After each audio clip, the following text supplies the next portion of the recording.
of the season. Yes, I'm wishing you the best of 2022. Yes, welcome to another exciting episode of Talk with UK. Yes, I'm so happy to start the new year with you. Yes, you're welcome, you're welcome. So today I just want to encourage somebody. I just want to encourage somebody out there today. Okay, so as you all know, my channel is about motherhood. It's about motherhood, it's about encouraging mothers and dishing out information relevant to mothers. Yes, relevant to mothers. Okay, today I want to encourage someone today. I want to talk to somebody today. I want to encourage someone today that is planning to have a baby in 2022. Yes, I want to encourage somebody today. Okay, so in 2022, I just want you to put your goals right.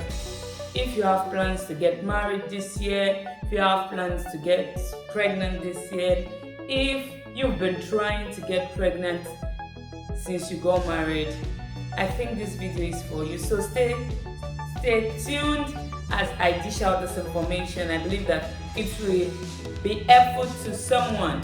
Okay, so in this year, as you set your goals towards your journey to motherhood, I want you to prepare yourself and prepare your mind for the journey. Yes, prepare yourself, prepare your mind for the journey. So I've listed out some things that would help you as you plan to become a mother, become a father in the year 2022. Okay, so let me start on this note. If you're planning to have a child this year, if you want to become a mother this year, the first thing you need to do is have a right mindset. Have a right mindset. Clear all doubts that you have in your mind. Clear everything that is not supposed to be there. Have a right mindset. And if you've been trying, also try and let go most of this tension. And try and know the right things to do. I'll be sharing some of the right things to do today as you prepare for your journey to motherhood. Okay, the first thing is I want you to know the meaning of fertility and the meaning of infertility. So many couples, most times on the women's side, the female gender, we get anxious. Most times we get this wrong informations and we run with it most times. Sometimes we run with people's experiences and we feel, okay, since certain person, so person had a delay, and this was the reason why this person had delay, and probably I have the same problem. But sometimes it is not.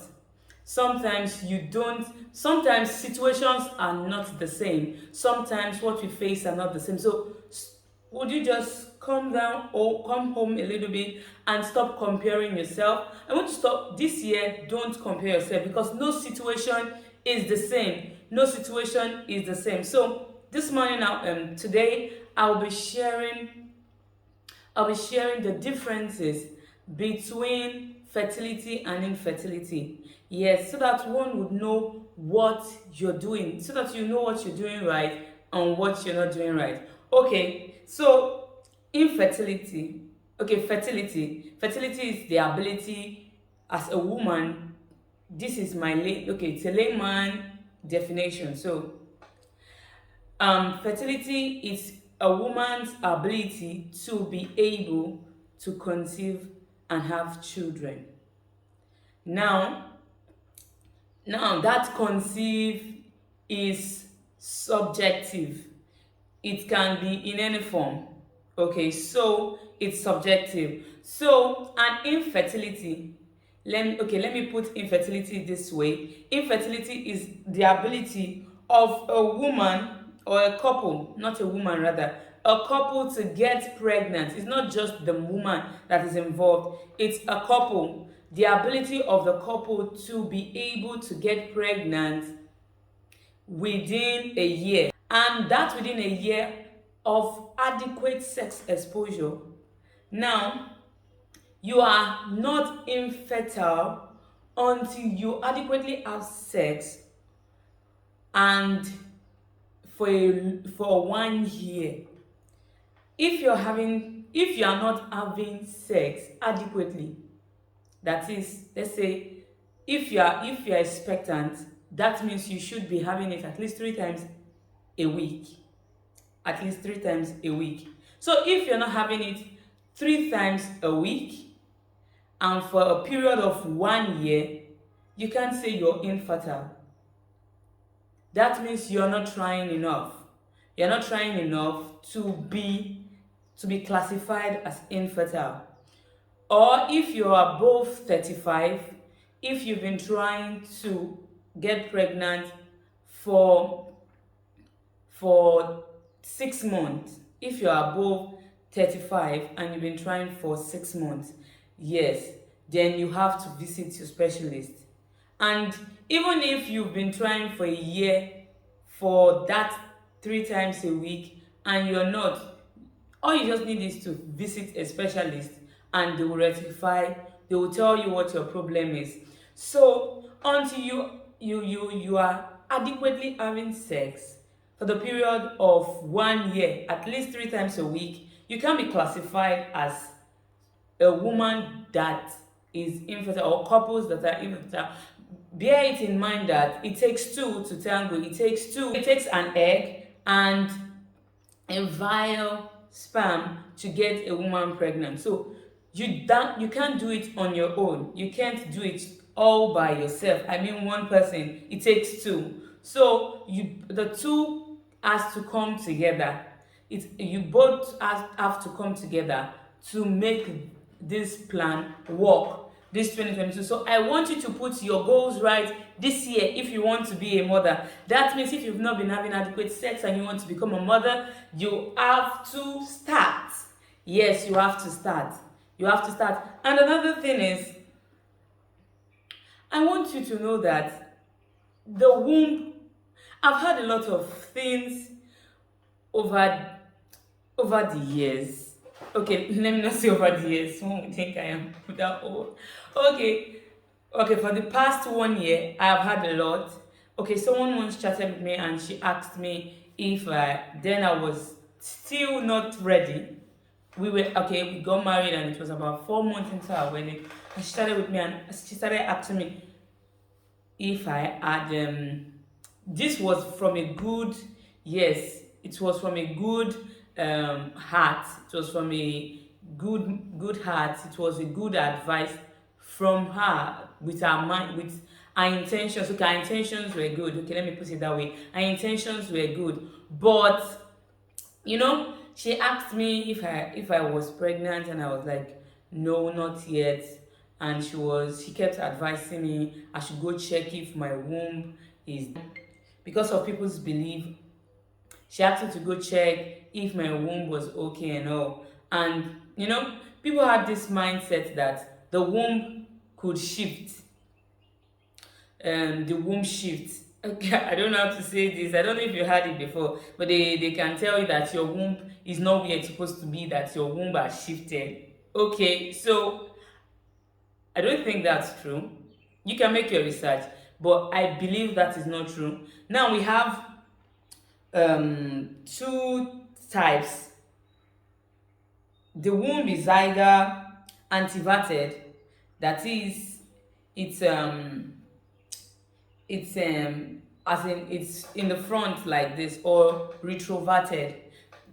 Just leave those jargons, medical jargons, to gynecologists. But what I'm saying is, it's either there are two other ways. It's either the womb is anteverted or retroverted. But whichever way the womb is, the womb can still carry a baby, except if one has other underlying factor, maybe like fibroid and other sicknesses peculiar to women. But other than that, the womb does not shift. The womb does not shift. Even with those things, with the fibroid and all, diabetes and all, It does not shift the womb. It might just be too much. The fibroid might, it won't stop you from getting pregnant, but it might, like suffocate the child. It might suffocate the child. So it's important to know this. It's important to know this as a woman that wants to get pregnant in the this year. Okay. So another thing is, don't get anxious. I just want you to relax your mind.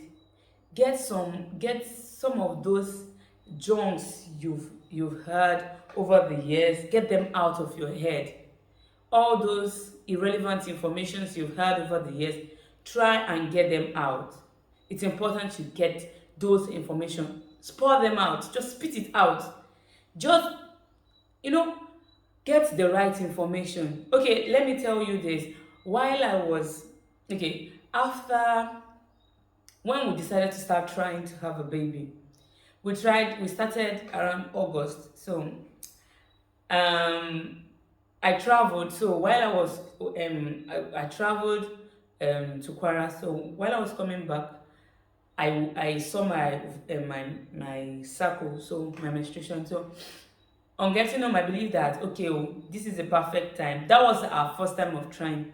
So on getting home, I no, after my menstruation, my ovulation, I I felt I should just get pregnant like that. So after that circle, and I didn't miss my period, I was so tensed because I've had a lot of information in the past, and so many things that were not nice. So those things got me a bit scared, got me anxious, and I was so scared. I started thinking. It was just 1 month, for heaven's sake. It was just 1 month, and I was already scared and all. So at that point, I wasn't just okay. So I had to chat with, thank God for thank God for Dr. Dubeson. He just spoke to me. I was like, what? Okay, have you been doing this? Have you been doing this? And he told me to relax. He gave me some techniques. Did I say techniques? He just gave me some relevant information that were valuable. And at that point, I got relaxed. As in, he just told me to relax, and anxiety is one of the reasons why some women are unable to get pregnant. So he told me that I should relax, I should be myself, I should, get anxiety off the plate, be relaxed, and just do your thing. So I listened to him, and boom, the second month it happened. So just relax, be relaxed, let everything go, let whatever thing that you have in, as in things that you were holding on to, let them go. Okay, and don't compare yourself. Okay, so person got pregnant immediately after. Yes, nice. Some people some people they try the first time and it works, and some try one, two, three times before it works. Some people try over the period of 1 year, and that does not make you less fertile. So get anxiety off the plate. Anxiety might even be one of the reasons why you're not reaching your goals. So get anxiety off the plate. And again, get those people stressing you off your side, or off. Just get rid of stressful people. People, there was a time that we just got married, and that's just the thing with people around. Sometimes you just see people that are stressful. Okay, this person didn't really get to me because as at that time we weren't trying. I would greet this person, and the response would be like, it is well, God will do it and all. And those kind of things might just get you stressed. Or people that will tell you, I am praying for you. Those people that always remind you of your problem. You don't necessarily need to tell someone that you're praying for him, you're praying for her. No, you don't need to. You don't need to. All you just need is prepare yourself, you know get Just get stressful people off your side. Just if it takes you avoiding them, please do avoid stressful people, those that tension you. Please get don't move too close to them. Just avoid them as much as you can. Okay, so this one this one is for someone that is hearing me right now. Okay, so I want to tell somebody today: stop patronizing quack doctors. Stop patronizing doctor something something tradomedical, blah blah blah. All those doctors you hear on the street shouting staphylococcus aureus and all those nonsense. Please stop patronizing quacks. If you feel you have fertility issues, please visit a gynecologist. Please visit a gynecologist. A gynecologist is accessible if you have a general hospital around you. I believe there are gynecologists there. If you can go to a teaching hospital, I believe there are gynecologists there. Yes, I know some people will say, yes, what about those that went to hospital and had this and had that, so they prefer. Please stop visiting quack.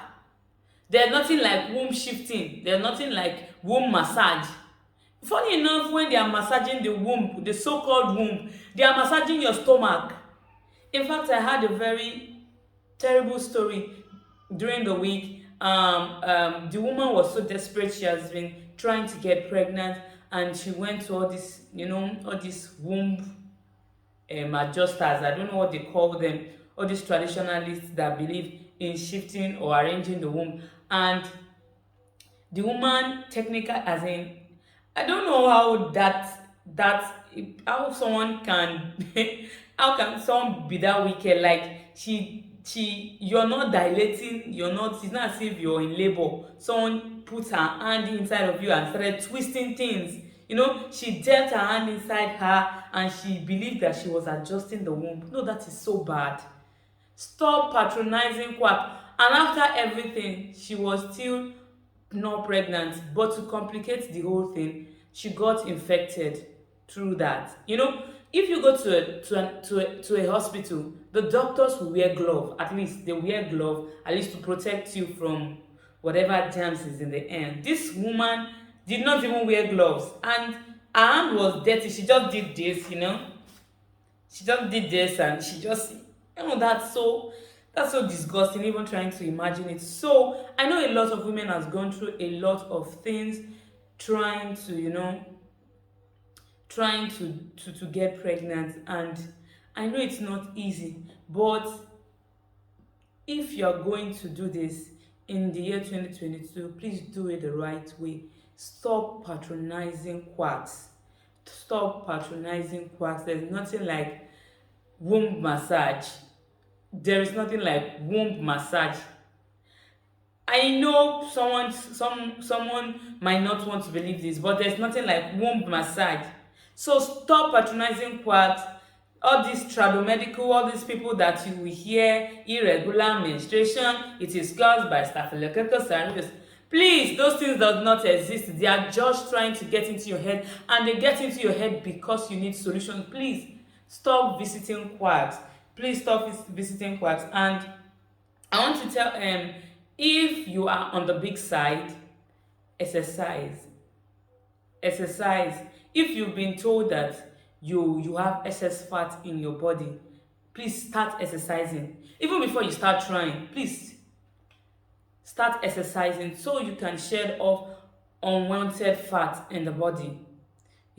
Some people, the reason why they can't get this done is, and I know some people, they just get fat by eating anything. Please, this year, watch what you eat. Exercise. Be careful, be mindful, be intentional about your health, about your life, about everything this year. So be intentional. Be intentional and take folic acid. Yes, take folic acid.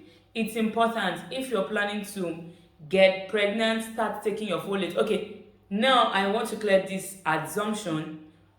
Folic acid does not help you to get pregnant. No, folic acid does not help you get pregnant. Folic acid helps you to have a child that does not have neural tube defect, any kind of defect at all. So it's important you get as in you start taking folate on time. It helps you to have a healthy baby, a child that does not have any sort of defect, especially neural tube defect. So take folate, take folate. Start taking folate immediately you want to, at least 3 months before you want to take in, because you can't tell when you take in. So start taking folate.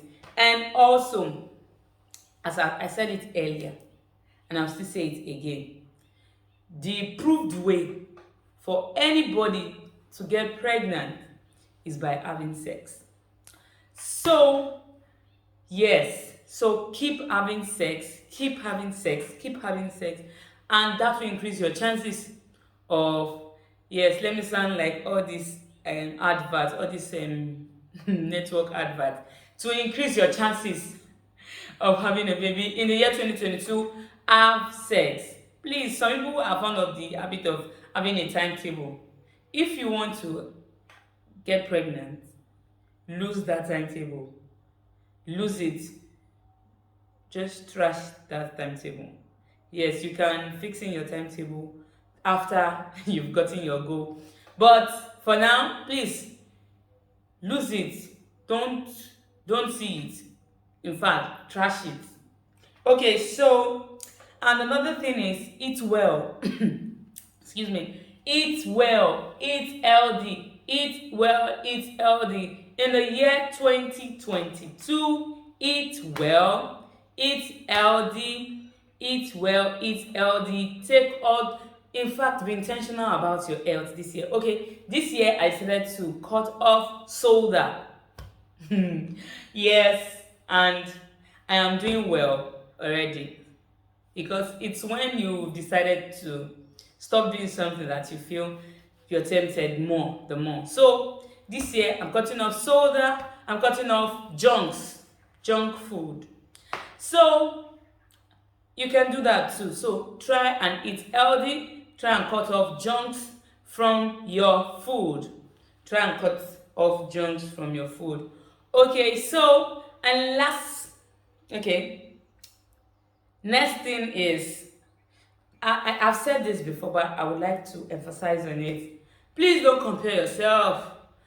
Please, please, please, please don't compare yourself. No fertility story is similar. No, in fact, no childbirth history is similar. Sometimes we get to compare ourselves, be like, oh, okay, my mom, she got pregnant, maybe she got married, my sister got pregnant, maybe she got married. So you set this pedestal, you set these goals, or you set this, expectation for yourself because you try to compare yourself to others. Yes, it's good to set goals, work towards them, but there are no two people that are the same, no fertility stories that are the same. So please try not to compare yourself. And some people might tell you, when I was having my challenges, when I had issues during, now funny enough, those people that are sharing these stories with you, they've had this thing for like 4 5 years, sometimes 2 years, and you are just new. You are just 1 2 3 months into your marriage, and someone is already telling you that are stories that are not nice, stories that are not okay, no, stories that are okay, let me say stories that are scary. Please don't compare. Don't say because, okay, so person went through that history, it's possible that I'm going to go through that history. No fertility story is the same. No motherhood story is the same. So please don't compare yourself. Yes, you can get as many information as you need from people, but that does not mean that is what you're facing. That does not mean that is what you're going through. Before you can conclude that you're infertile, please ensure you're doing the right things. Ensure that you're doing the right things. And the top of the list is have adequate sex. And also, um just do the right things, get your information right. Recently one someone said something that she has a infertility issue, and the reason is because endometrial lining, sorry, that word is a bit yeah, endometrial lining, whatever, you know what I mean, lining is shedding off, and that is why she's having infertility issues. And when I had this, I was like, oh my god, people are being swindled every day. People are being cajoled every day. People are being lied to every day. And those people doing this, they might not really know the hurt they are, you know, the lives they are hurting, rather. Let me put it that way. They don't know what they are doing to people. So let me go back to my story. Endometrial lining is shedding off. It is normal for every woman endometrial lining to shed off. Okay, the endometrial lining sheds off, then the menstruation comes in. Okay, the menstruation is as a result of the endometrial lining, shedding off. And it's normal, it is not a sickness. So sometimes when they give you these medical jargons, and because you're not aware of it, please try and confirm. And some of these things happen as a result of us visiting quacks at times. So please, please, please, let's try and make our research. And even if you need to visit a doctor, please visit a licensed doctor. Visit a licensed doctor, not a doctor because of the hype, because people hype things these days, and you'll be like, oh, what is this that they are hyping? But because sometimes we are desperate and our eyes are not open, so we might be victim of these quack doctors, fake doctors. So let's be at alert even as you plan to get pregnant in the year 2022. Yes, okay, so you might be hearing someone's voice underneath. That's my baby. That's one of the things. So if you're planning to get pregnant this year, please get your facts right. All the right things that you need to do. Do all the right things that you need to do. And yes, and I promise you, before you know it, you are carrying your baby. You are doing your do care. So I hope this was useful to someone through planning to, be a mother or be a parent in the year 2022. Okay, thank you for watching this video. Thank you for watching all our videos. If you've not seen my video on 5 things that I wish I knew before I got pregnant, the video link will be down in the description box. Yes, and other videos yes, and the video where we invited Mrs. Okuni to our studio. Please, you see the video also in a description box where she shared her pregnancy journey. Okay, so thank you for watching this video. Thank you for being supportive so far. We really, really appreciate. We love you. We love you. Thank you for all you do for us. Yes, and I will see you in our subsequent videos. Bye.